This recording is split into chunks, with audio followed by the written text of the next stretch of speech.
नमो वज्रायाणं नमो लोये सहसाहुणम्।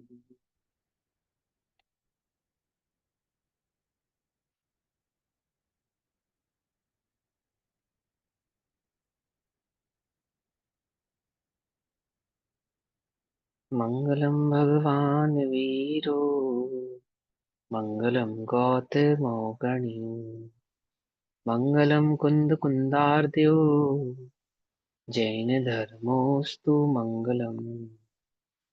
सर्वमंगल मांगल्यम सर्वकल्याणकारकम प्रधानां सर्वधर्माणां जैनं जयतु शासनम्।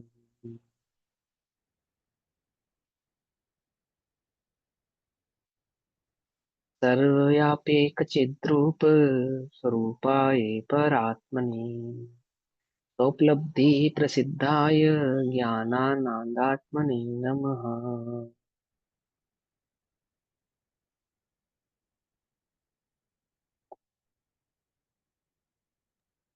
क्या एक प्रश्न है। आपने कल रात वाली कक्षा में बोला कि ये जो जान रही है वो पर्याय है। इसका भाव क्या हम्म। है? इसका भाव बताना। बाबूजी ने उसमें ये कहा कि जो भी कार्य होता है वो पर्याय में होता है। ठीक। तो हमारे चित्त में पर्याय के संदर्भ में एक इमेज है। क्या इमेज? हम पर्याय किसको समझते हैं कि हम ये सोचते हैं कि पर्याय यानी कि किसी एक आमुख प्रकार का कोई विचार, कोई एक स्पेशल, कोई विकल्प जो कदाचित मेरे ज्ञान में आएगा। ठीक है ना? और वो मेरे कार्य को यानी सम्यक आदि भाव को प्रकट करेगा। ऐसा कुछ भी। ये मैंने एक उदाहरण के तौर पे बताया, कल्पना किसी की कुछ भी हो सकती है ना? अब वहां जब कार्य पर्याय में होना कह रहे हैं तो वहां पर्याय किसको कह रहे हैं?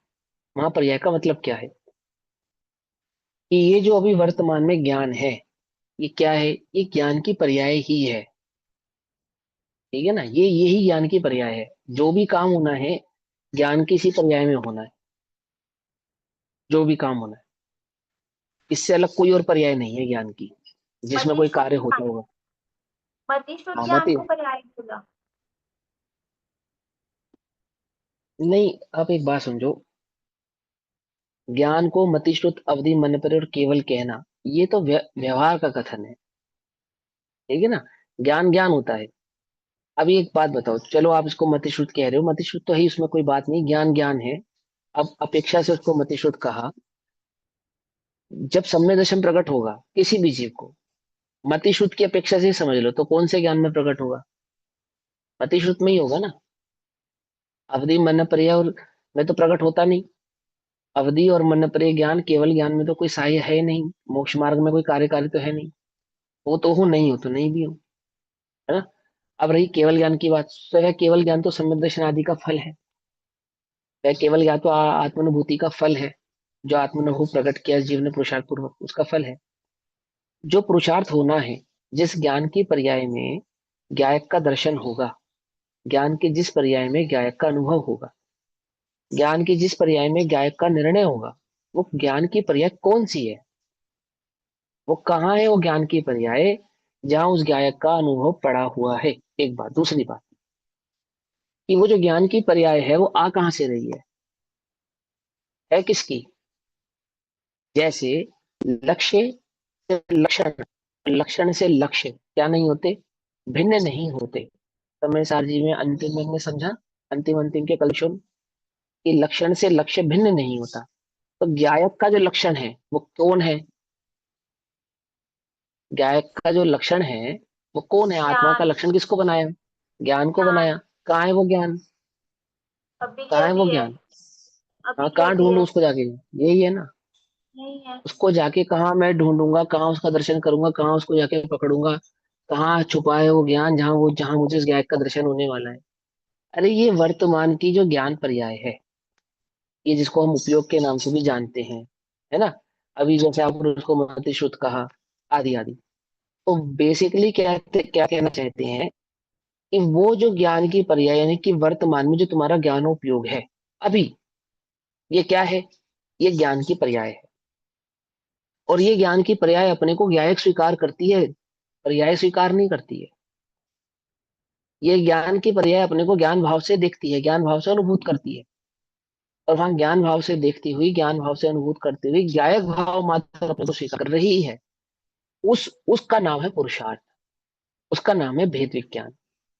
भेद विज्ञान कहाँ होता है? पर्याय में होता है। आत्मा का अनुभव कहाँ होता है? पर्याय में होता है। आत्मा जानने में, अनुभवने में कहाँ आता है? पर्याय में होता है। ये सारा का सारा काम पर्याय में होता है। कहाँ है वो पर्याय? कौन सी है वो पर्याय? केवल ज्ञान गम्य है जी। केवल ज्ञान गम्य है वो पर्याय, बोलो। जिस पर्याय में ये सारा काम होना है वो पर्याय केवल ज्ञान गम्य है या नहीं?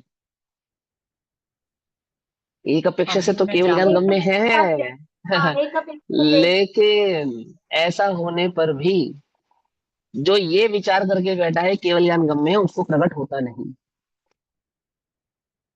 उसको अनुभूति होती नहीं। उसको अनुभूति, उसने अभी अपने को गायक स्वीकार किया नहीं है। उसने अपना लक्षण पहचाना नहीं है। वो ये समझता है कि ज्ञान केवल ज्ञान गम्य है। ये है ना वर्तमान में ज्ञान, जिसको सदैव उद्योतमान कहा। आचार्य रामचंद्र कहते हैं उसको सदैव उद्योतमान, सदैव उपस्थित है। कहते नहीं कहते? बहन सीधी उसको कहती है जाग तो जी वोच है। और गुरुदेव कहते हैं हाजरा हजूर विद्यमान। तो वो हाजरा हजूर, जाग तो जी और सदैव उद्योतमान है क्या? अरे ये वर्तमान का जो ज्ञान है ना, इसको कह रहे हैं। जैसे मिठास ही शक्कर है, शक्कर ही मिठास है, ऐसे ज्ञान ही आत्मा है और आत्मा ही ज्ञान है। कौन सा ज्ञान? कौन है वो प्रश्न ज्ञान? ये मेरा प्रश्न ये था कि आपने इसको ज्ञान को पर्याय क्यों लिया? मतलब ये तो ध्रुव है ना, क्या है? ये तो ध्रुव का क्या है? लक्षण है। ये ज्ञान की पर्याय है। ये क्योंकि ये ज्ञान की बदल पर्याय है। रही है, प्रति समय बदल रही है, हाँ इसीलिए पर्याय लिया। हाँ हाँ, देखो देखो सुनो। अब इसका भी उत्तर सुनो। तभी प्रश्न समझ गए? प्रश्न क्या पूछा दीदी ने? इसको आप पर्याय क्यों कहते हो? ये तो ध्रुव है। अब ये बताओ कि ध्रुव, गुण और पर्याय, मैंने द्रव्य, गुण और पर्याय, ये तीनों आपस में कितने जुदे जुदे हैं? कितने अभेद है, जुदे तीनों जुदे? अभेद है। अभेद है, हाँ। इनके स्वभाव तो भिन्न है, तथ लेकिन ये तीनों आपस में अभेद हैं, अभेद। आप द्रव्य को पर्याय से अलग नहीं कर सकते। ये जो प्रवचन सार जी अभी आप पढ़ रहे हैं, समझ रहे हैं, यहाँ पे सारी की सारी जो महिमा आएगी ना, पर्याय अपेक्षा से समझाएंगे, शुद्धोपयोग की अपेक्षा से समझाएंगे, उपयोग की अपेक्षा से समझाएंगे। ठीक। वो जो पर्याय, जिसको मैं पर्याय कह रहा हूँ, वही ध्रुव है। अब ये देखो, पर्याय में पर्याय अपने को ध्रुव स्वीकार करती है। क्या कहा? सम्यक दर्शन के काल में क्या होता है? पर्याय अपने में अपने को, पर्याय नहीं, ध्रुव स्वीकार करती है। तो अभी जो वर्तमान के उद्योतमान भाव है, ये पर्याय है या ध्रुव है? यदि ये ध्रुव है, समझना, तो वस्तु स्वरूप समझ में नहीं आएगा अभी आपको। और ये पर्याय है, हाँ बिल्कुल पर्याय है, इसमें क्या बात है? ये अपने को ध्रुव स्वीकारेगी। कैसे स्वीकारेगी? पहली बात ये कि पर्याय और ध्रुव दो अलग अलग नहीं है, लक्षण अलग अलग हैं दोनों के। मतलब लक्षण अलग है इन सेंस, स्वभाव भिन्न भिन्न है। एक नित्य है, एक अनित्य है। और वहां वस्तु स्वरूप का पूरा निर्णय किया, कहाँ किया? आगम ज्ञान द्वारा, आगम के आधार से आपने पूरा स्वरूप समझा। आत्मा का अपना पूरा स्वरूप समझा, मेरा आत्म तत्व कैसा है, मेरा स्वभाव कैसा है, आदि आदि, ये समझा। अब सबसे पहले करना है भेद विज्ञान। क्या करना है? वस्तु स्वरूप जानने के बाद भेद विज्ञान करना है। तो हमारा भेद विज्ञान हम कैसे करते हैं? अपने अपने से पूछो। तो हमारा भेद विज्ञान काल्पनिक है। क्यों काल्पनिक भैया? आप ऐसे कैसे कहते हो काल्पनिक है? मैं इसको दावे से कह सकता हूँ कि काल्पनिक है। दावे से कह सकता हूँ। क्यों कह सकता हूँ? क्योंकि जो वास्तविक भेद विज्ञान होता है वो अंतर मुहूर्त में सम्य दर्शन प्रकट करता ही करता है, नियम से प्रकट करता है। बस समझ में। और ये मैं नहीं कह रहा हूँ, ये कम से कम अंतर मुहूर्त और अधिक से अधिक 6 महीने में प्रकट होता है, ऐसा आगम वचन है, ऐसा आचार्यों का वचन है। अब मैं आपसे पूछूं कि आपको भेद विज्ञान करते हुए कितना समय हो गया, बोलो। स्वाध्याय करते हुए कितना समय हो गया? नहीं, भेद विज्ञान करते हुए कितना समय हो गया, ये बतलाओ। तो बोलो। और आप, अब कोई ये कहे कि मुझे वर्ष हो गया, 2 वर्ष हो गए, 5 वर्ष हो गए, 10 वर्ष हो गए, और मुझे सम्यक दर्शन प्रकट नहीं हुआ। झूठी बात, कल्पना कर रहे हो तुम, सम्यक दर्शन कर ही नहीं रहे हो ही, ऐसा हो ही नहीं सकता। जीव भेद विज्ञान करे उसको सम्यक दर्शन प्रकट ना हो, ये हो नहीं सकता, तीन काल में नहीं हो सकता। भले ही ऐसा लिखा हो कि केवल ज्ञान गम्य है, जिस समय होनी होगी उस समय पर्याय आएगी, पर्याय का कर्ता जीव नहीं, भले ही ऐसा लिखा हो, परंतु यह भी आगम वचन है कि जिसने जिसने पुरुषार्थ किया है, जिसने भेद विज्ञान का पुरुषार्थ किया है, उसको अंतर मुहूर्त और मैक्सिमम 6 महीने के अंदर सम्यक दर्शन प्रकट होता ही होता है, और नियम से प्रकट होता है। 5 परमागमों में अभी हमने समय सारजी पढ़ा, हमें तो कहीं पे भी आचार्य ने ऐसा नहीं कहा कि तेरा सम्यक दर्शन जब होना होगा तब हो जाएगा। प्रत्येक गाथा में, प्रत्येक टीका में वो तो हमें यही प्रेरणा करते रहे कि अभी विद्यमान है अभी कर, अभी उद्योतमान है अभी अनुभव कर। वो तो हमें यही कहते रहे। अभी हमने 10 गाथाएं पढ़नी है, 10 गाथों में प्रवचन सारजी में तो अभी तक एक बार भी नहीं कहा। यहाँ तो केवल ज्ञान प्रकट करने की बात की जा रही है। पंचम काल के साधु पंचम काल में बैठ के केवल ज्ञान प्रकट करने की बात कर रहे हैं। वो तो कहीं पे भी संतुष्ट नहीं है इस बात में, समझे? तो आपने भैया कैसे कहा कल्पना है, तो सुनो, तुम्हारे भेद विज्ञान की कल्पना तुम अपने आप से पूछो कि जो तुमने आगम में वचन पढ़ा, तुम उस वचन को याद करते हो,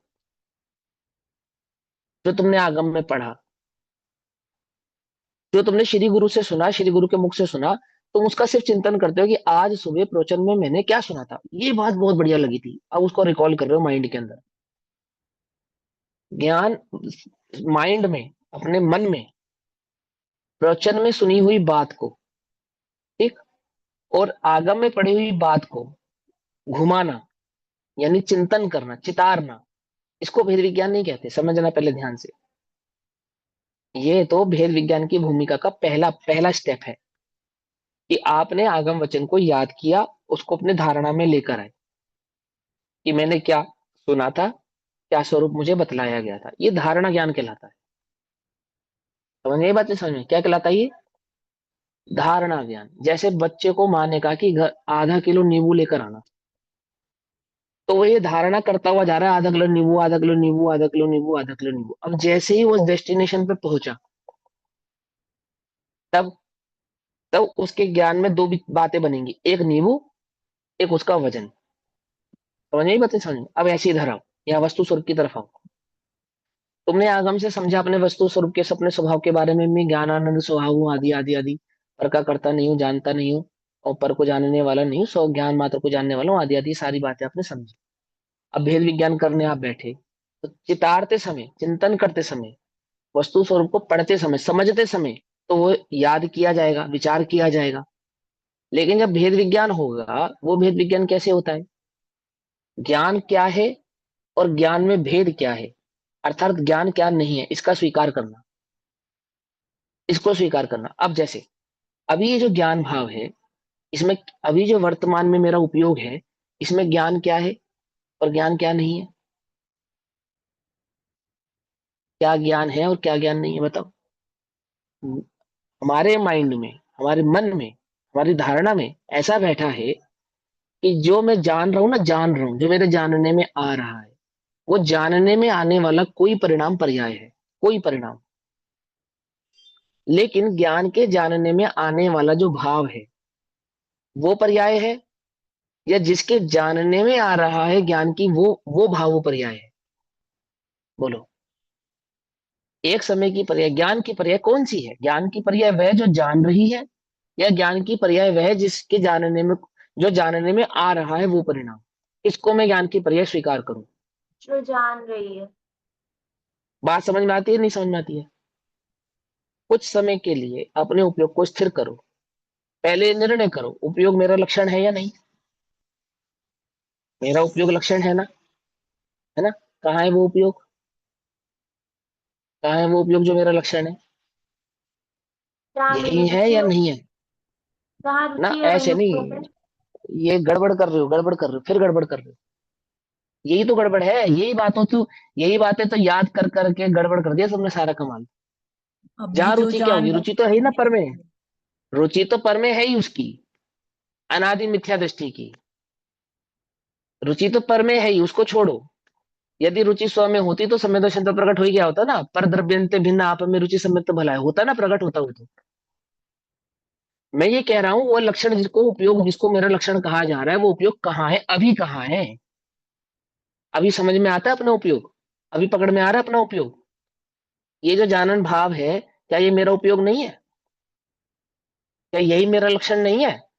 अभी जो आपकी बात को सुनने में, आपकी बात को सुन के विचारने में, आपका प्रश्न का उत्तर देने में जो लग रहा है, ये कौन है? कौन है ये?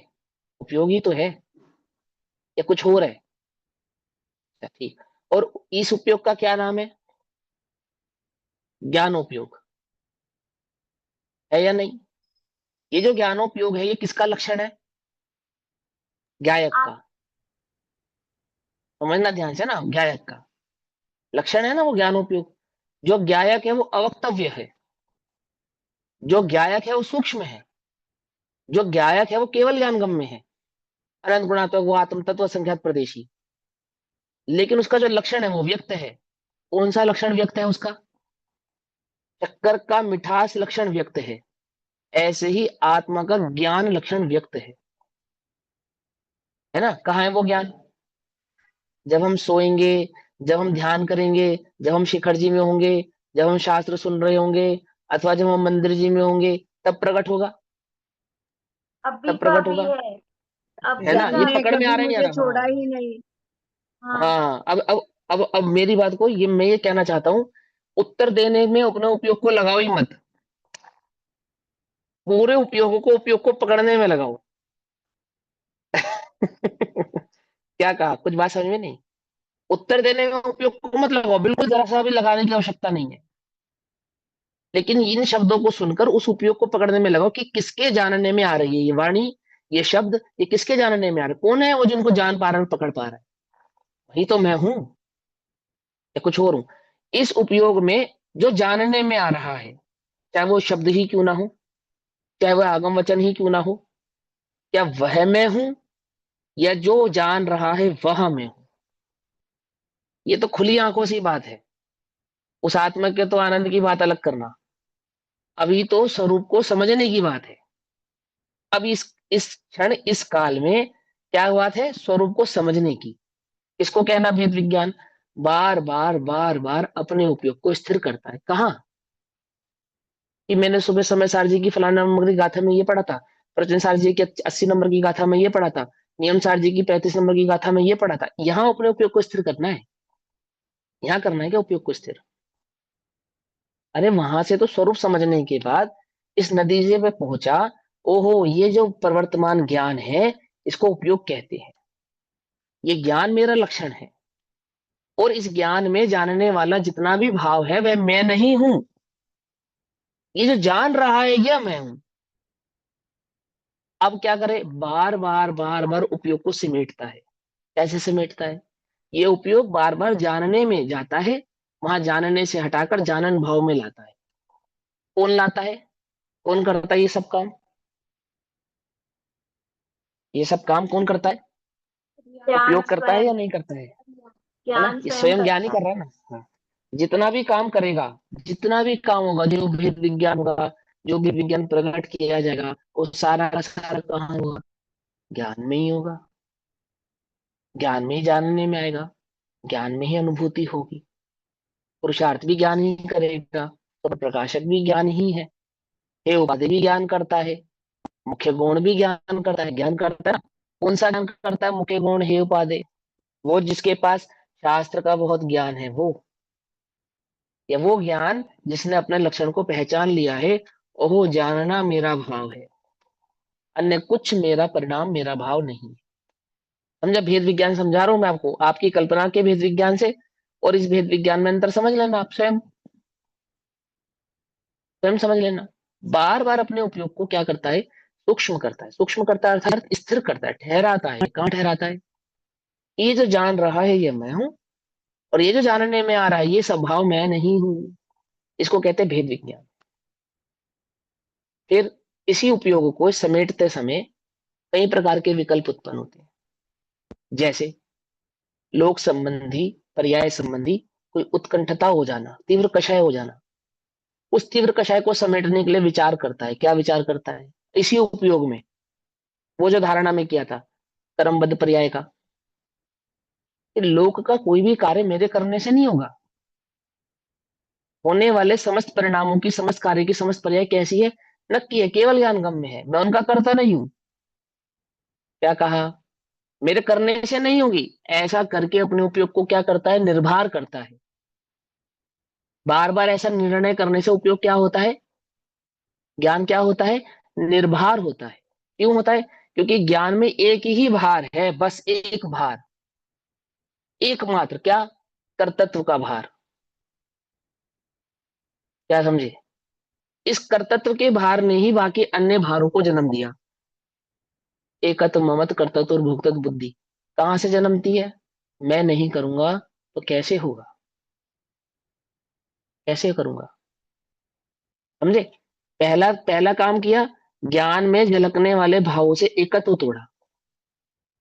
क्या एकत्व तोड़ा? कि ज्ञान में हूं, अन्य भाव में नहीं। ऐसे करो, उपयोग को स्थिर करके देख लो। अभी अभी आप कौन से आसन में बैठे हो? तुम पद्मासन में बैठे हो या खड़गासन में हो? बोलो। ये नहीं भैया, जो आप बता रहे हो वो तो पद्मासन में बैठने पर ही उपयोग लगेगा, अन्यथा तो नहीं लगेगा। विचार कर लो, कोई कुर्सी पे बैठा होगा, कोई सुखासन में बैठा होगा, अन्यथा नहीं पकड़ना। लेकिन ध्यान कहते किसको है? वो जो उपयोग की स्थिरता है, वो जो तिर्यंचो वो भी होती है, वो जो नारकियों को भी होती है। क्या कहा? उपयोग की स्थिरता। क्या है उपयोग की स्थिरता? कि जानना बंद कर देगा उपयोग, उसको स्थिर कहते हैं। अरे ये जो जानन भाव है, ये जानन मैं हूं, जानने में आने वाले अन्य परिणाम या निभाव मैं नहीं हूं, ये मैं नहीं हूं। बार बार समेट रहा है कहाँ? उपयोग की तरफ। जब बोझा लगता है, ज्ञान कर्तव्य के बोझ से मरने लगता है, दबने लगता है, तब उसको जागृत करता है कौन? क्रमबद्ध भाव। किसी भी पर्याय का कर्ता मैं नहीं हूं। कोई परिणाम तीव्र कषाय वाला परिणाम, तीव्र काम क्रोध संबंधी परिणाम, गलानी से भरे हुए परिणाम उत्पन्न होते हैं, प्राग भाव प्रदंसो भाव का चिंतन करता है और मुक्त हो जाता है। मुक्त हो जाता है।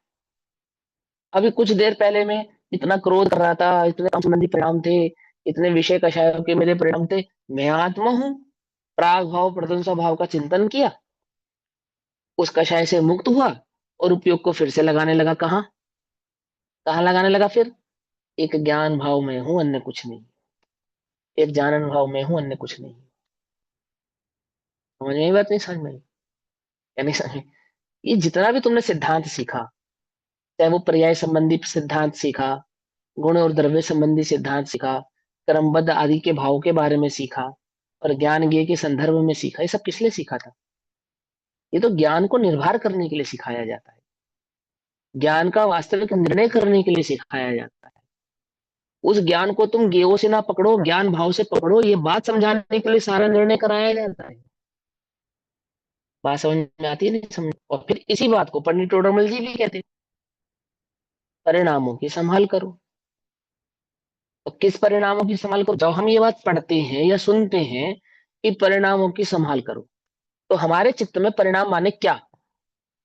कि ज्ञान उपयोग में झलकने वाले शुभाशुभ भावों को हम परिणाम मानते हैं। मानते हैं या नहीं मानते? पूछो अपने आप से। और उन शुभाशुभ परिणामों में शुभ परिणाम होना, अशुभ नहीं होना, इसको हम परिणामों की संभाल मानते हैं। पूछो अपने आप से। और पूरे मोक्ष पर प्रकाशक जी का क्या ये उद्देश्य है कि आप शुभ परिणामों की संभाल करें? बोलो। हमें तो ऐसा नहीं लगता उसको पढ़कर। हमें तो ये भाव समझ में नहीं आता, क्योंकि अभी हमने परिणामों का ही नक्की निर्णय नहीं किया। जीव का परिणाम स्वभाव है, ये बताया ना गाथा नंबर 9 में। गाथा नंबर 9 में प्रवचन सार जी में जीव का स्वभाव, परिणाम जीव का स्वभाव है। कौन सा परिणाम? कौन सा परिणाम जीव का स्वभाव है? वो जो ज्ञान की वर्तती हुई ज्ञानोपयोगमयी पर्याय है, उसको जीव का परिणाम कहा है। वो जीव का स्वभाव है, ना कि शुभाशुभ परिणाम जीव के स्वभाव है। आई बात समझ में? उपयोग में वर्तने वाला जो शुभाशुभ भाव है, वो जीव का परिणाम नहीं। क्या कहा? वो जो ज्ञान है, वो जीव का परिणाम है। और जब हमें पंडित डोडोमल जी कहते हैं कि परिणामों की संभाल करो, तो वो आपसे कहना चाहते हैं कि अपने उपयोग को संभालो। और ये सिर्फ पंडित डोडोमल जी नहीं कहा है। बोलो, आचार्य कुंद कुंद देव ने कहा, बहुत अधिक उपयोग को भरमाते नहीं है। कौन? कौन? मुनिराज, ऐसा कहा ना मुनिराजों के संदर्भ में कि बहुत अधिक अपने उपयोग को भ्रमाते नहीं है। ज्ञानी भी ऐसे ही करते हैं। क्या करते हैं? बहुत अधिक उपयोग को भ्रमाते नहीं। और गजब की बात यह है, ये सब पढ़ने के बाद हमने ये निर्णय किया कि उपयोग को शास्त्र में उपयोग को घुमाना, ये उपयोग की स्थिरता है। शुभ परिणामों में उपयोग को घुमाना, भ्रमाना, ये उपयोग की स्थिरता है। अमुक ग्रंथ में क्या लिखा है, अमुक ग्रंथ में क्या लिखा है, अमुक आचार्य ने क्या कहा है, उस गाथा का अर्थ क्या है, इस गाथा का अर्थ ऐसे कैसे है, यहाँ व्याकरण ये लगेगी, यहाँ संधि ये लगेगी, यहाँ ये व्याकरण संधि जोड़ने से ये अर्थ निकलेगा। ए भगवान, इसको कहते हैं उपयोग को भरमाना।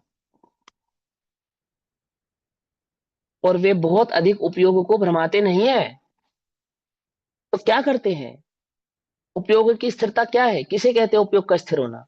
क्या उपयोग जानना बंद कर देगा या पर को जानेगा? बोलो। वो जो उपयोग है यानी कि जो जानन भाव है, वो किसका है? किसका है? उस ओर अपने को स्थिर करते हैं। उसको कहते हैं उपयोग को बहुत अधिक नहीं भरमाना। नक्की किया तुमने, निर्णय किया? तुमने ज्ञान का निर्णय किया या नहीं किया? बोलो। पांचों परमागम, समस्त आगम का, अगाध आगम का एकमात्र उद्देश्य है कि तू अपने ज्ञान स्वभाव का निर्णय करे। यही तो है। और क्या, इससे अलग कुछ बात बताना चाहते हैं क्या वो? तो तुमने निर्णय किया, कर पाए तुम कि कौन है वो ज्ञान जिसका मुझे निर्णय करना है, और क्या है उस ज्ञान का लक्षण? बोलो। जगत में जो ज्ञान ये संबंध को नहीं पहचानते हैं, वो जब उपयोग को स्थिर करते हैं तो किसी आमुक गे भाव पे स्थिर करने को उपयोग की स्थिरता समझते हैं। किसी आमुक एक विकल्प को, ज्ञान में जानने आने वाले किसी एक परिणाम को, किसी एक भाव को उपयोग की स्थिरता समझते हैं। वे ये नहीं जानते कि ज्ञान में जानने में आने वाले जो परिणाम है, वे ज्ञान का स्वभाव ही नहीं है। ज्ञान स्वपर प्रकाशक है, उसका निषेध नहीं है, परंतु जो जानने में आ रहा है वो ज्ञान नहीं है। तो फिर ज्ञान कौन है? कि जो जान रहा है वह ज्ञान है। और जो जान रहा है, जब इस बात पे उपयोग स्थिर हो, यानी ज्ञान एक जानन भाव पे स्थिर हो जाए, इसको कहते हैं ज्ञान का ज्ञान में जानने में आना, इसका नाम है। बात समझ में आई या नहीं समझ में आई? देखो, तुम उपयोग को, अब उपयोग स्थिर करने के लिए आंखें बंद थी या खुली थी तुम्हारी जब तुम उपयोग के विषय में समझ रहे थे? जैसे ही चित्त उपयोग की ओर जाता है, इंद्रियां शिथिल हो जाती हैं। मालूम? उसमें ये आंखें है ना, आंखें, पलक, ये भी शिथिल हो जाती है। अब ये बंद होती है या हल्की खुली होती है, इस चक्कर में पड़ो ही मत। तुम उपयोग की स्थिरता में अपने उपयोग को लगाओ। बंद होंगी तो बंद होंगी, खुली होंगी तो खुली होंगी। कुछ बात समझ में आई या नहीं आई? स्थिति क्या होती है, अवस्था क्या बनती है? अब तुम नासाग्र ध्यान करने के चक्कर में उपयोग को खो देते हो। दृष्टि की नासाग्रता के चक्कर में उपयोग भूल जाता है तुम्हारा, भटक जाता है। कहाँ है उपयोग? बोलो। नासाग्र दृष्टि के समय उपयोग कहाँ है? नासा पे और नासा के अग्रभाग पे, बस हो गया काम, काम खत्म। तीन काल में समय दर्शन नहीं हो सकता तुमको, हो जाए तो हो ही नहीं सकता ना, आगम वचन है, जिनवाणी है, हो ही नहीं सकता। हो ही नहीं सकता। आगम की किसी एक गाथा पे, किसी एक वचन पे उपयोग को स्थिर कर लो, समय दर्शन हो जाएगा। तीन काल में नहीं हो सकता भैया, तीन काल में नहीं हो सकता। तो कहाँ स्थिर करूं? अरे ज्ञान को पहचान। ये जो विद्यमान है, ये जो प्रवर्तमान है, इसको पहचान। ये तो पर्याय है। पर्याय अपने द्रव्य से जुदा नहीं होती। पर्याय अपने द्रव्य से भिन्न नहीं होती। और ये पर्याय अपने को पर्याय स्वीकार नहीं करेगी। क्या स्वीकार करेगी? वो जो तूने आगम के माध्यम से वस्तु स्वरूप का निर्णय किया, वहां जो तूने वस्तु स्वरूप में उस चैतन्य ज्ञायक भाव का निर्णय किया, पहचाना है, ये पर्याय उसको, ये पर्याय अपने को वह ध्रुव स्वीकार करेगी। वह ध्रुव स्वीकार करेगी। ध्रुव तो तुझे नजर आएगा क्या कि ये ध्रुव है, ये पर्याय है? बोलो। सदमस्त को है ही नहीं ये योग्यता कि वो ध्रुव और पर्याय के बीच का निर्णय कर पाए कि इसको तो ध्रुव कहना, इसको तो पर्याय कहना। जब तक तू पर्याय का निर्णय करेगा तब तक तो संख्यात पर्याय बदल जाएंगी। इस पर्याय को पर्याय कहेगा, बोल। इस पर्याय को पर्याय कहेगा कि मेरे जानने में पर्याय आ रही है, पर्याय आ रही है तेरे जानने में, पर्याय जानने में आ रही है, यही तेरी मूर्ता है। अब उल्टा नहीं पकड़ना। इसी को पज्जे मूड़ा मूड़ा पर समया कहा। तो ये ज्ञान लक्षण है, ध्रुव का लक्षण है। समझे? वो ध्रुव भी तू है, वो ज्ञान भी तू है, और ज्ञान गुण की वो पर्याय भी तू है। अब जैसे स्वाध्याय कर रहे हैं, मैं बोल रहा हूँ, आप सुन रहे हो, तो कौन सुन रहा है? ध्रुव सुन रहा है या पर्याय सुन रही है? बोलो। ध्रुव सुन रहा है या पर्याय सुन रही है? अर्थात ध्रुव जान रहा है या पर्याय जान रही है? पर्याय पर्याय जान जान रही रही है। है? पर्याय जान कौन रही है। जान? देखो कितना पर्याय। कितना विश्वास है तुम्हें इस बात पे कि पर्याय ही जान रही है। पूरा पक्का विश्वास है तुम्हें इस बात पे कि पर्याय जान रही है। और पर्याय तो ध्रुव से भिन्न है। क्यों? अब ये तो वचन का भेद है कि पर्याय जान रही वास्तव में है। तो ध्रुव ही जानता वास्तव है। में तो, तो ध्रुव ही जानता हाँ, ध्रुव ही है, वही पर्याय है, वही ध्रुव है, वही आत्मा है, कोई उससे अलग थोड़ी है। ये तो वचन भेद था, ये तो समझाने के लिए कहा था कि पर्याय जानती है, ध्रुव नहीं जानता है। पर्याय परिणमती है, ध्रुव नहीं परिणमता, तो स्वभाव समझाने के लिए कहा था। अब तू क्या कह रहा है? पर्याय जान रही है, और तू, यानी ऐसा कर दिया कि ज्ञान की पर्याय को ध्रुव से इतना जुदा कर दिया। अब बोलो वो ज्ञान की वो पर्याय ध्रुव तक कैसे पहुंचे? जब तूने बुद्धि में ही इतना स्वीकार कर लिया कि जो जान रहा है ये मैं नहीं हूं, जबकि हम कह रहे थे जो जान रहा है वही तू है। क्योंकि जानने का काम तो ध्रुव का नहीं है, तो पर्याय का है। और तूने ये स्वीकार क्या करा? ये जो जान रहा है ना, जान रहा है, ये कौन है? ये पर्याय है, और पर्याय मेरा स्वभाव नहीं है, पर्याय से भिन्न है ध्रुव तो। हो गया काम, बस पहुंच गए तुम ध्रुव तक, पहुंच गए। अरे तुमने, इसको कहते हैं शब्द मलिच, इसको कहते हैं नयों के भाव को सही से नहीं समझना, नहीं पकड़ना। इतना सरल मार्ग है। 8 वर्ष के बच्चे को सम्यक दर्शन प्रकट होता है, नरक के नारकी को सम्यक दर्शन प्रकट होता है, त्रियंचों को सम्यक दर्शन प्रकट होता है। और ये बुद्धिमान, ये मनुष्य पर्याय का जीव, गाड़ी घोड़ा से लेकर हवाई जहाज तक बना लिए, और अपने ध्रुव चैतन्य ज्ञायक भाव का अनुभव नहीं कर पाया। बड़ा आश्चर्य होता है, बड़ा आश्चर्य होता है। कुछ बात समझ में आई? तुम्हें नहीं समझ में आई? वो सरल है, वो उपस्थित है, वो विद्यमान है। समझे?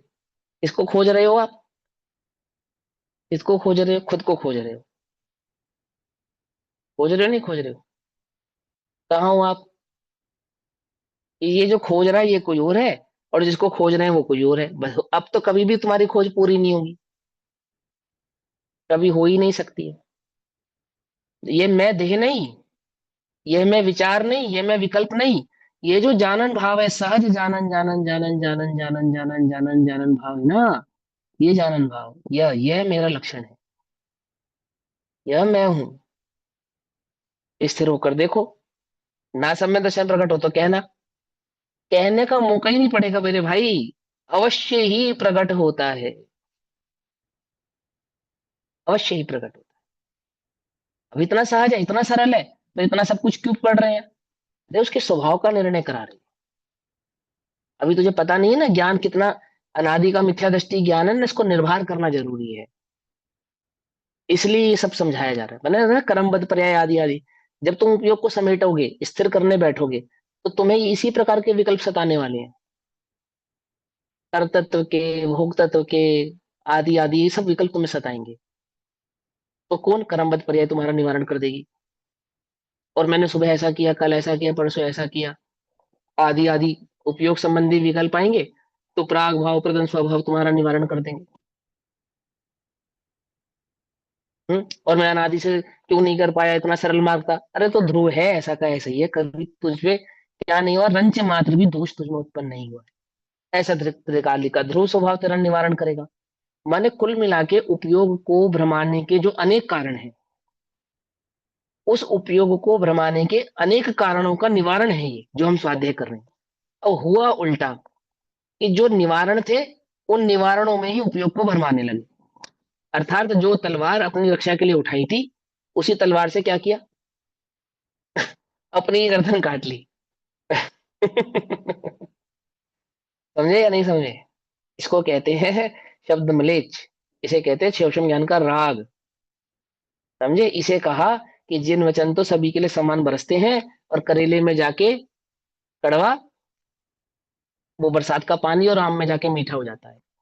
ये जिन वचन जो तेरे सम्यक दर्शन को प्रकट करने में निमित्त होते, इन्हीं जीवन जिन वचनों को सुनकर तू प्रमादी हो गया। इन्हीं जिन वचनों को सुनकर तूने अपने मिथ्यात्व को पुष्ट कर लिया। क्यों? क्योंकि तूने उसके भाव, उसके मर्म को समझा। तलवार उठाने से पहले, चलाने से पहले प्रैक्टिस करना था ना, समझना था ना उसके भाव को। अब रक्षा के लिए तलवार उठाना गलत बात नहीं थी, लेकिन तलवार नहीं चलाने का जो अज्ञान था, उसने क्या किया, उसने अपनी गर्दन काट ली। इसलिए वहां कहा श्री गुरु के निमित्त से होता है। पहले तो इसलिए पकड़ना ये नहीं बात सीखा, कही जाती तलवार है। तो पकड़ना सीखना पड़ेगा ना, फिर चलाने की बात हाँ, आएगी। हाँ, इसीलिए कहते हैं वो श्री गुरु के निमित्त से होता है। इसीलिए वहां पे उपदेश, माने जो निसर्ग सम्यक दर्शन है वो तो कदाचित है, जो राजमार्ग है वो श्री गुरु का उपदेश। मालूम? राजमार्ग है ये, श्री गुरु का उपदेश, उनका निमित्त, उनके द्वारा बतलाया गया तत्व का प्रतिपादन। क्यों? क्योंकि वह जीव की योग्यता को पहचानते हैं। उन्हें मालूम है, जो किसी मार्ग से होकर गुजरा हो पहले से ही, उसको पता है इस मार्ग में कहाँ तो गड्ढा आएगा, कहाँ कांटे पड़े हैं, कहाँ से सड़क टूटी है। ये पता है ना, क्योंकि वो होके गुजरा है। समझे? तो ऐसे श्री गुरु जो अपने शिष्य को साथ लेकर चलते हैं, उन्हें मालूम है ये कहाँ धोखा खाएगा, कहाँ गलती करेगा, कहाँ फिसलेगा, कब इसे कौन सा उपदेश देना, कहाँ इसको स्थिर करना, कहाँ इसके उपयोग को भटकाने से बचाना। कुछ बात समझ में आई नहीं? इसलिए होता है, इसलिए कहते हैं। ऐसा कहकर कोई ये कल्पना नहीं करना भैया अपने को गुरु कह रहे हैं। हाँ, आजकल ये मीडिया का जमाना है भैया, बड़ा गजब है। ये आगम ही गुरु है, ये शास्त्र ही गुरु है, इनकी शरणागति रहो, है ना। इनके मर्म को, इनके भाव को भली प्रकार से समझो। इनके द्वारा आगम के में बताए गए वस्तु स्वरूप का निर्णय सही प्रकार से करो, तो तुम्हारा काम अवश्य बनेगा। और दूसरा गुरु जगत में कौन है? पहला गुरु आगम है, आत्मा दूसरा गुरु है। समझे? नहीं समझे? देव शास्त्र गुरु ये पहले गुरु हैं, आत्मा दूसरा गुरु है। हाँ, जब दूसरे गुरु की प्राप्ति होती है तो वो सर्वे सर्वा हो जाता है, सर्व, वो प्रथम ही हो जाता है। फिर रहने की आवश्यकता पहला नहीं गुरु पड़ती। तो आत्मा है, जब देव गुरु शास्त्र को समझाओ। ये नहीं होता तो ये कहाँ हाँ, से आ जाता, इसको नहीं हाँ, समझा तो ये फिर ये, समझता। अब ये आत्मा दूसरा गुरु इसलिए कहा कि इस आत्म भाव की शरण लेने पर आप आप स्वयं पहले गुरु की श्रेणी में चले जाएंगे। समझे? जो प्रथम गुरु थे ना, देवशास्त्र गुरु, उनके द्वारा बतलाया गया जो तत्व का प्रतिपादन, उस तत्व का आश्रय लेते ही साथ आत्मा दूसरा गुरु, दूसरा आत्मा का आश्रय लेते ही साथ आप पहले गुरुओं की श्रेणी में चले जाएंगे, नहीं देवशास्त्र गुरु की श्रेणी में आप चले जाएंगे। आप स्वयं देव हो जाएंगे, आप स्वयं गुरु हो जाएंगे। आपके मुख से निकला हुआ प्रत्येक प्रत्येक वाक्य स्वयं शास्त्र हो जाएगा। आई बात समझ में या नहीं समझ में आई? चलो। अपनी दोपहर कालीन कक्षा का विषय ये पर्याय वाली बात समझ में आ गई ना, पर्याय में होता है ना। कौन सी है वो पर्याय, अभी है या नहीं है? जिसने ये नक्की करा, जिसने निर्णय किया, अब बोलो वो जगत में कहाँ जाना चाहता है सम्यक दर्शन प्रकट करने के लिए? कहीं जाना चाहता है? नहीं जाना चाहता ना, कहीं नहीं जाना चाहता। हाँ। इसी बात को ज्ञानी जन कहते हैं, क्यों ढूंढे मथुरा, क्यों ढूंढे काशी, घट में विराजे तेरे घट घट का वासी। है? घट में विराजे माने इसे शरीर रूपी घट नहीं, वहां घट है उपयोग। ज्ञान की प्रतिपल उठे तरंग, झांकता उसमें आत्म राम। तो ज्ञान की प्रतिपल तरंग उठ रही है, नहीं उठ रही है? तरंग माने पर्याय, उठ रही है या नहीं उठ रही है? प्रतिपल ज्ञान है या नहीं है? इसमें कौन झांक रहा है? अर्थात ये जानने वाला कौन है? झांकता उसमें आत्म राम। और बोलो, अरे आबाल सभी गोपाल, सुलभ सबको चिन्मय अभिराम। बोलो सुलभ है या नहीं? बोलो। ज्ञान की उस तरंग को जैसे ही तुम देखोगे, उस तरंग में झांकने वाला आत्म राम वो तुम हो। अर्थात वो जानन भाव तुम हो। और ये जानन भाव कितना सुलभ है? बोलो किसको सुलभ नहीं है? किसको सुलभ नहीं है? किसको उपलब्ध नहीं है? है कोई जगत में ऐसा जो जीव है और जानता ना हो? है कोई जगत में ऐसा जीव? सुलभ सबको चिन्मय अभिराम। समझ में आई बात? नहीं समझ में आई? है? आनंद स्रोत बह रहा, मन क्यों उदास है? क्यों उदास है? अचरज है जल में रहकर मछली को प्यास है। समझे? ज्ञानी दुखी नहीं होते, हताश नहीं होते, प्रसन्न चित्त से प्रायश्चित कर लेते, अपने दोषों का निवारण, अपने दोषों का व्याख्यान कितनी प्रसन्नता से श्री गुरु के समक्ष कर देते। कैसे कर देते हैं?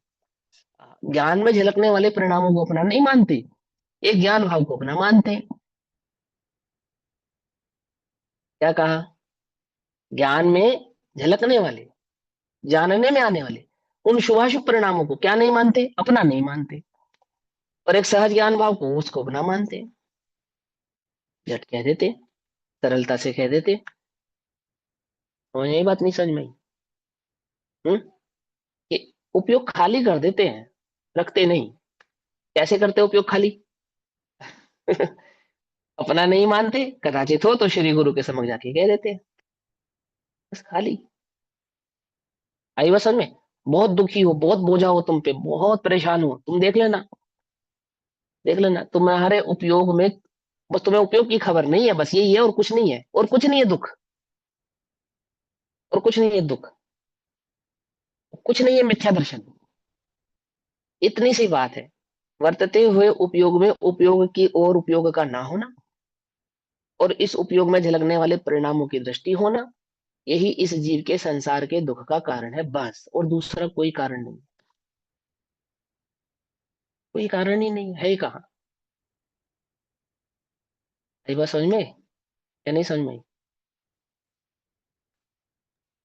एक अपनी मिनट। दोपहरकालीन कक्षा का भी। हाँ बोलो। आता है उससे हम दोषी नहीं हो जाते, वो सारे भाव आश्रम है? जो जानने में आता है उससे हम ज्ञान दोषी नहीं होता। मतलब जानने देखो, में ज्ञान दोषी नहीं होता, मतलब ज्ञान अपराधी नहीं होता, मतलब गिल्टी फील करें ऐसा नहीं होता मतलब। देखो सुनो, जिसको उपयोग और उपयोग में जानने में आने वाले जो भाव हैं, उपयोग माने ज्ञान, और ज्ञान में जानने में आने वाले जो भाव हैं, चाहे वो कोई से भी है, क्रोध मान वायलोभ आदि कैसे भी परिणाम, यदि इन दोनों के बीच के भेद को नहीं जानता तो अपराधी है। वो कर्ता भेद को जानता है। बुद्धि का अपराध है ना उसमें तो, या जो दोष जानने में आता है वो अपराध है। कर्ता बुद्धि का ही तो अपराध है ना मेन। हाँ वही बता रहा हूँ ना, वही तो समझा रहा हूँ। इसको समझो थोड़ा सा। आपने जो प्रश्न किया, मैं आपका प्रश्न समझ गया। अब आप कोशिश करो मेरा उत्तर समझने की। आपका प्रश्न यह है कि ज्ञान जो क्रोध मान माया लोभ आदि को जाने, तो उसके जानने से तो वह अपराधी नहीं होता, यही प्रश्न है ना? तो उत्तर यह है कि जानता कौन है? जो दोनों को भिन्न जानता है उसको तो कहते हैं जानना, जो भिन्न नहीं जानता है उसको कहते हैं कर्ता। समझे या नहीं समझे? अपराध क्या है? स्वभाव को नहीं पहच, क्रोध मान माया लोभ ये अपराध नहीं है। क्रोध मान माया लोभ से भिन्न वो जो ज्ञान भाव है उसको नहीं पहचानता, ये अपराध है, ये अपराध है। क्या कहा? अपराध समझ में आया? अपने चैतन्य ज्ञान भाव को जानता है या नहीं जानता? बोले नहीं जानता, बोले ये अपराध है। और बोले क्रोध मान माया लोभ, इनको तो उपचार से अपराध कहते हैं मेरे भाई। तो एक बार चैतन्य ज्ञान की दृष्टि कर ली। अब क्रोध मान माया लोभ है कि कदाचित है, अपेक्षाकृत गुण स्थान प्रमाण, तो भी ये तेरी निर्जरा के कारण है, निर्दोष है तू। क्या कहा? ज्ञानी के कषाय भाव बंध के कारण है या निर्जरा के कारण है? बोलो। कर्ता बुद्धि नहीं है। निर्जरा के। निर्जरा की, हाँ निर्जरा के कारण कह दिया। अब छल ग्रहण मत करना। क्या छल ग्रहण मत करना? कि तुमने ज्ञान और ज्ञान में झलकने वाले परिणामों को भेद जाना है या नहीं जाना है। अगर जाना है तो निरपराधी हो, नहीं जाना है तो अपराध ही है, भले ही उस ज्ञान में उस समय क्रोध मान माया लोभ के परिणाम ना हो, तो भी अपराधी है। अभी बात समझे नहीं समझे, क्या अपराध? क्रोध अपराध है क्या? यदि क्रोध अपराध होता तो मात्र क्रोध के काल में ही अपराधी होता,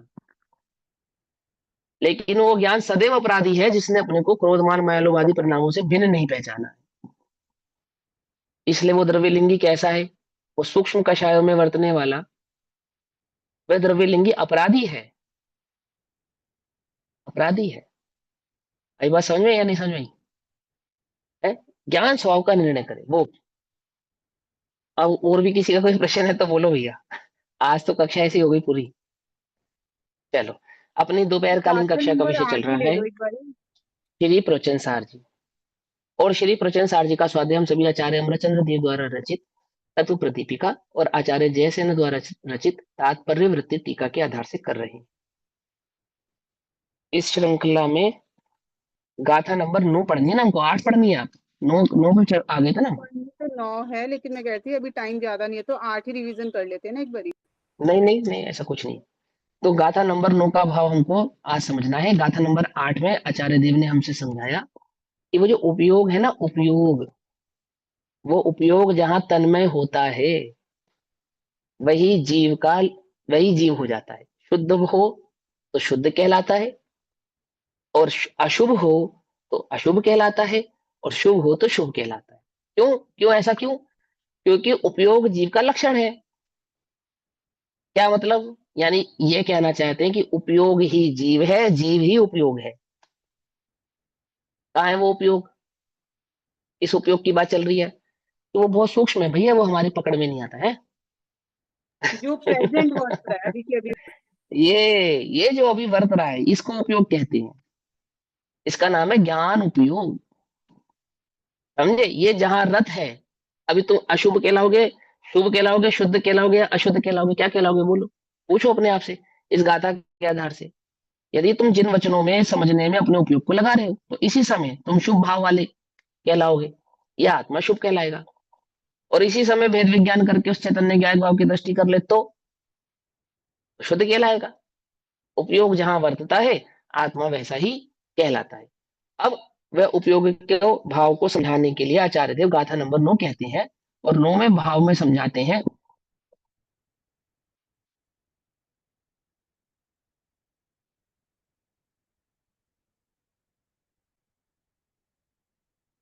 उसको 26। गाथा नंबर 9 में शुभ अशुभ और अशुद्ध भाव को समझाते हैं। हमारा तो उपयोग ही तन्मयता समझाई कि वो तन्मय रहेगा, आत्मा वैसे उसी भाव का कहलाएगा। किस प्रकार से कहलाएगा? जीवो परिणमति जदा सुहेण असुहेण वासुः असुः शुद्धेन तदा शुद्धो हवदिः परिणाम संभावो। भावार्थ, भावार्थ पढ़ेंगे सीधा।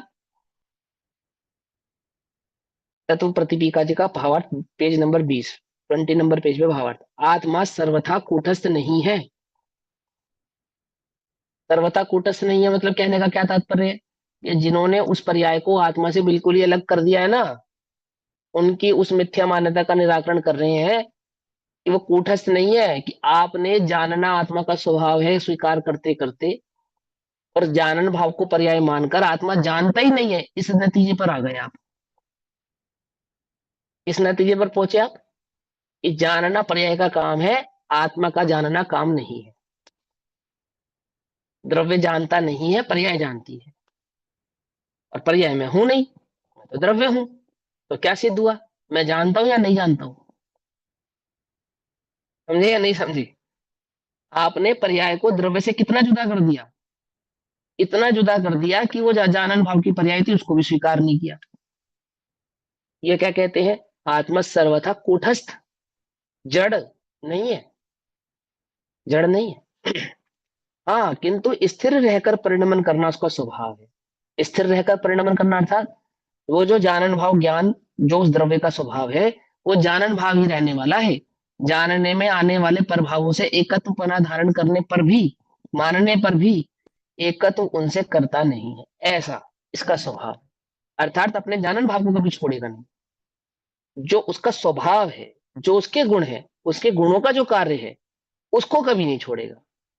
उसको नहीं छोड़ने की अपेक्षा से तो कूटस्थ है, लेकिन परिणमता ही नहीं है, ऐसा कूटस्थ नहीं। समझे? इसलिए वह जैसे जैसे भावों से परिणमित होता है, इसलिए क्योंकि आत्मा अपने ज्ञान भाव से जुदा नहीं है, और इसीलिए ज्ञान जैसा जैसा परिणमन करेगा वैसा वैसा ही स्वयं हो जाता है। ऐसा ही आत्मा कहलाएगा। आत्मा कैसा कैसा कहलाएगा? जैसा जैसा ज्ञान परिणमन करेगा। बोले क्यों? ऐसा क्यों कहलाएगा? क्योंकि वह ऐसा कूटस्थ नहीं है कि जानना ही बंद कर दे। उपयोग तो उसका लक्षण है। सॉरी। और उपयोग का जो परिणमन है वो आत्मा का ही परिणमन है। समझे? तो वह जो परिणमित करेगा, अब आत्मा का जो परिणमन है, आत्मा का परिणमन क्या है? लोक में उपयोग को आत्मा का परिणमन ऐसा नक्की किया है, तो अनंत गुण, और अनंत गुणों का ही परिणमन है। लेकिन ये आत्मा ये कैसे जाना जाता है? ज्ञान से पहचाना जाता है ना, ज्ञान से ही पहचाना जाता है ना। शक्कर को मिठास से ही पहचाना जाता है ना। समझे नहीं समझे? ऐसे ही उस ज्ञान को, आत्मा को ज्ञान से पहचाना जाता है, और जैसा जैसा वो ज्ञान परिणमन करेगा वैसा वैसा वह आत्मद्रव्य कहलाएगा। अब है और कहना, इन दोनों में अंतर है। द्रव्य दृष्टि से देखने पर उपयोग के अशुद्ध होने पर भी द्रव्य अशुद्ध नहीं होता, ये बात पक्की है। परंतु ऐसा होने पर भी अशुद्ध उपयोग के साथ वर्तने वाला आत्मा अशुद्ध ही कहलाता है। आई बात समझ में? परिणामिक के तीन भाव, तीन भेद। कौन कौन से तीन भेद कर रहे पारिणामिक के? एक पारिणामिक, दूसरा शुद्ध शुभ और पारिणामिक, अशुभ।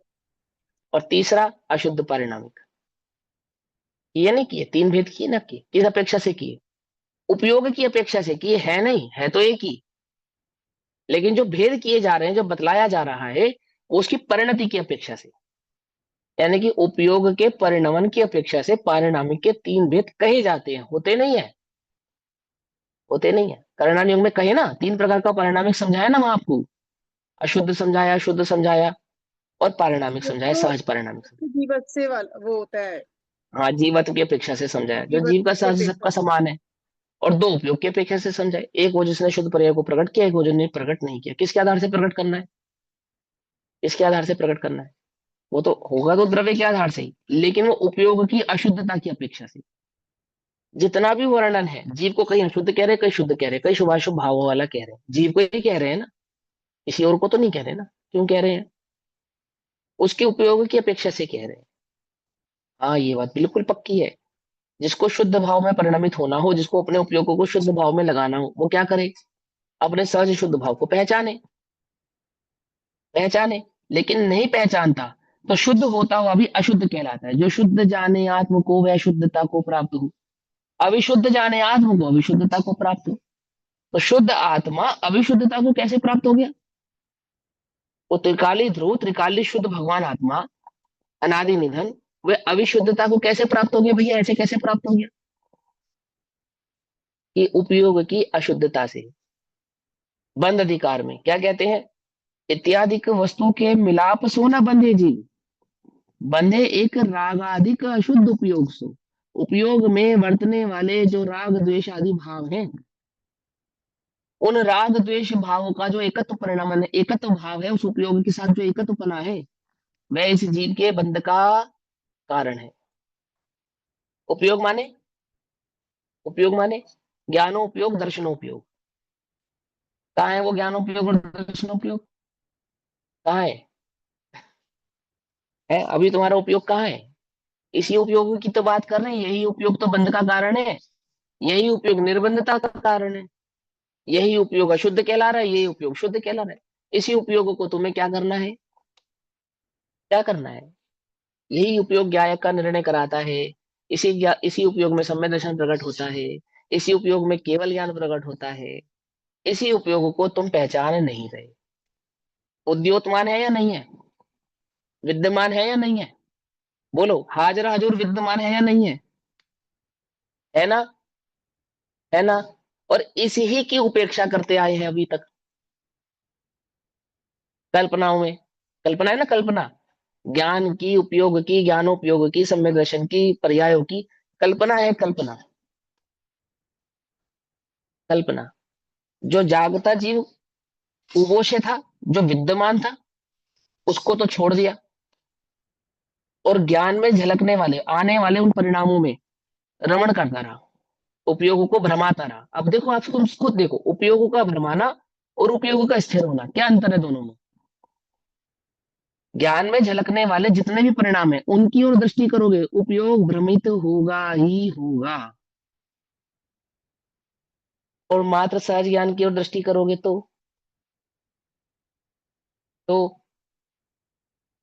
तो उपयोग स्थिर होगा। अब कौन करेगा ये सब काम? उपयोग करेगा। किसमें करेगा? उपयोग में ही करेगा। उपयोग माने ज्ञान, ज्ञान माने आत्मा। क्या कहा? उपयोग जो करेगा, आत्मा वही कहलाएगा। ये लिखा ना, उपयोग वैसा वैसा स्वयं हो जाता है। इसलिए जैसे जैसे भावों से परिणमित होता है, वैसा वैसा वह स्वयं हो जाता है। और गाथा नंबर 8 में बता दिया कि हम जिन भावों की बात कर रहे हैं वो उपयोग है, वो उपयोग है। तुम कैसे हो, कैसे कैसे होना चाहते हो? भगवान बनना चाहते हो? सिद्ध होना चाहते हो? सम्य दर्शन प्रकट होना करना चाहते हो कि हाँ भैया हम सम्य दर्शन प्रकट करना चाहते हैं? संभालो, उपयोग कहाँ है तुम्हारा? पहचानो उसे, कहाँ है? सम्य दर्शन को प्रकट करने के लिए जो विद्यमान उपयोग था उसकी उपेक्षा करके, और उस उपयोग में झलकने वाले जो शुभाशुभ परिणाम थे उनकी यदि तुम अपेक्षा रखोगे, तो क्या होगा? सम्यक दर्शन प्रकट नहीं होगा। सिंपल। आत्म अनुभव प्रकट नहीं होगा। ठीक है, देखो, वैसा वैसा वही स्वयं हो जाता है। जैसे स्फटिक मणि स्वभाव से निर्मल है, उपयोग स्वभाव से कैसा है? ज्ञान स्वभाव से कैसा है? ज्ञान ज्ञान स्वभाव से कैसा है? है, निर्मल है। शुद्ध है। निर्मल है, शुद्ध है। अभी तुम्हारा ज्ञान निर्मल है या अनिर्मल है? कि ये ज्ञान तो भैया निर्मल नहीं है। वो तो जो सम्यक दर्शन होगा ना, वो ये निर्मल ज्ञान होगा। भी अब तुम्हें तीन मणि काल में निर्मल, अब अगर ऐसा मणि का भी मानोगे, हुआ ही अब नहीं। ऐसा मानोगे, हाँ, यदि ऐसा मानोगे नहीं है, तो सम्यक दर्शन प्रकट नहीं होगा। ये है बात। पकड़ में, ये बात नहीं पकड़ में? निर्मल को निर्मल स्वीकार करे, स्वीकार करे, तो फिर क्या होता है कि निर्मल दशा प्रकट होती है। बस सिंपल सी बात है। और स्वीकार करने का मतलब कल्पना करना नहीं, स्वीकार करने का मतलब विचार करना नहीं, स्वीकार करने का मतलब स्वप्न देखना नहीं, स्वीकार करने का मतलब उपयोग को स्थिर करना, उसको कहते हैं स्वीकारना। कौन स्वीकारेगा? ज्ञान स्वीकारेगा। कहाँ स्वीकारेगा? ज्ञान में स्वीकारेगा। किसके आधार से स्वीकारेगा? ज्ञान के आधार से स्वीकारेगा। और क्या स्वीकारेगा? कि मैं एक चैतन्य चिन्मात्र ज्ञायक भाव हूं, अन्य कुछ नहीं, ये स्वीकारेगा। अनुभव किसका करेगा? चैतन्य का। चैतन्य माने ज्ञान और दर्शन, है ना? वो ज्ञान भाव का एक मात्र अनुभव, चैतन्य भाव मात्र होगा, और कुछ नहीं। और सब उसमें झलकेंगे या नहीं झलकेंगे? झलकते हुए भी नहीं झलकेंगे, और नहीं झलकते हुए भी लोकालोक झलकेगा। क्या? अरे सहज है, क्या कितना सरल है। जैसे वो स्फटिक मणि, ऐसा मेरा ज्ञान। स्फटिक ने लाल कपड़े का, लाल फूल का संसर्ग किया तो लाल दिखने लगी, और ज्ञान ने ज्ञान में झलकने वाले राग द्वेष आदि परिणामों का संसर्ग करने से ज्ञान स्वरूप दिखने लगा, अशुद्ध दिखने लगा। हुआ थोड़ी। जैसे ही ज्ञान पे दृष्टि करी, तो क्या हुआ? ज्ञान में झलकने वाले जो शुभाशुभ परिणाम थे वो कहाँ चले गए? विलीन हो गए, गौण हो गए। एक ज्ञान मात्र भाव रह गया। और कैसा था वो ज्ञान? कैसा था या कैसा है वो ज्ञान? कैसा वर्त रहा है? कैसा वर्त रहा है? शुद्ध। एक ज्ञान, ज्ञान ज्ञान ज्ञान ज्ञान, अन्य कुछ नहीं। समझे या नहीं समझे? है ऐसा। समय तो हो गया, फिर भी मैं इस लाइन को पूरा कर देता हूँ। स्फटिक स्वभाव से, स्फटिक स्वभाव से निर्मल है, तथापि जब वह लाल या काले फूल के संयोग से निमित्त से परिणमित होती है। अब यहाँ पे लाल और काला माने क्या है? लाल और काला क्या है? किसका प्रतीक है ये लाल और काले? शुभ और अशुभ। हाँ राग द्वेष। बहुत बढ़िया, अशुभ। बहुत बढ़िया। हाँ बहुत बढ़िया, बहुत बढ़िया, वेरी गुड। शुभ ठीक है। अशुभ राग द्वेष, वो शुभ और अशुभ और राग द्वेष करने में आ रहे हैं। कहाँ बरत रहे हैं शुभ अशुभ और राग द्वेष?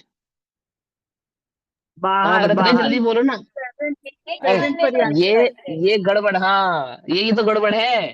ये तुमको समझाया था और तुमने वो बाहर के चक्कर में इस ज्ञान को उपेक्षा कर दी। किसने जाना? ये शुभाशुभ भाव और ये राग द्वेष के परिणाम कहाँ जानने में आ रहे हैं?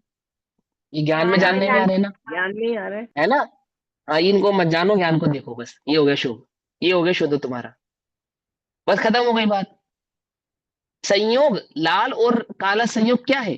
ज्ञान में, ज्ञान में जानने में आने वाले जो शुभाशुभ परिणाम है, इनसे जो एकत्व किया है तुमने, इनसे एकत्व नहीं करना तुमको। लाल से एकत्व करने पर लाल, और काले से एकत्व करने पर काला, यानी शुभ से एकत्व करने पर शुभ और अशुभ से एकत्व करने पर अशुभ। अब इतनी गजब की बात है कि पांच इंद्रिय के विषयों में लगा पड़ा है, और मैं तो ज्ञाता हूं, मैं तो ज्ञाता हूं, मैं तो ज्ञाता हूं। क्या है? घंटों मोबाइल चला रहा है, मैं तो ज्ञाता हूं, मैं तो ज्ञाता, ज्ञाता दृष्टा होके दिख रहे हैं। अरे गजब कर दिया तूने मेरे भाई, ये उपयोगी की शुद्धता है। क्या कहा? ये जो पांच इंद्रिय के विषय कषायों में जो तू उपयोग लगा रहा है और अपने को ज्ञाता मान रहा है, ज्ञाता तो तू है, लेकिन उपयोग तो अशुद्ध कर रहा है तू अपने, और ये उपयोग की अशुद्धता ही तेरे बंध का कारण है। ज्ञान स्वभाव का निर्णय होने पर स्फटिक लाल है या पीला, लाल है या काला? वो तो स्फटिक वाला है ना। ऐसे ही वो ज्ञान उपयोग ज्ञान भाव में स्थिर होने पर जो शुभाशुभ परिणाम है, उनका क्या होगा? वो दृष्टि के विषय नहीं बनेंगे, वहां उपयोग नहीं जाएगा, वो तो उपयोग का भरमाना हुआ। आई बात समझ में नहीं समझे? शास्त्र में पढ़ा था उपयोग भरमाना मत, पर ये उपयोग को अधिक भरमाता हुआ ज्ञाता दृष्टा होकर स्वच्छंद होकर प्रवृत्ति करता है। समझ में, ये बात नहीं समझ में आई? ज्ञानी की दशा और ज्ञानी का उपयोग अद्भुत होते हैं। कैसे होते हैं? कोई विरला ही उसे समझ सकता है, अद्भुत होते हैं। कौन जानता है? ऐसा ऐसा आचार्य अमरचंद्र देव का वचन है, अंतिम बात। कौन जानता है कि वह ज्ञानी भोग भोगता हुआ दिखाई देने पर भी भोग भोग रहा है या नहीं भोग रहा है? किसके वचन है ये आचार्य अमरचंद्र देव के वचन है। कौन जानता है? अर्थात वह तो वह ज्ञानी ही जानता है, केवल ज्ञानी ही जानते हैं, समय दृष्टि जीव ही जानते हैं। ये जगत का अज्ञानी, जिसने अभी तक उस ज्ञान स्वभाव का निर्णय नहीं किया है, वह तो इस बात का निर्णय कर ही नहीं सकता, पहुंच ही नहीं सकता वहां तक, वो समझ ही नहीं सकता। उसको तो क्या दिख रहा है? वो सारे जगत में स्वच्छंदी प्रवृत्ति करता हुआ अपने को ज्ञाता कहकर घूम रहा है। उसकी यह बात नहीं है, उसके लिए ये बात नहीं। समझे? ओम नमः सिद्धेभ्य। निज निधि निज में बताई यह अनंत उपकार है, उसके लिए जिनवाणी माँ को वंदना शत।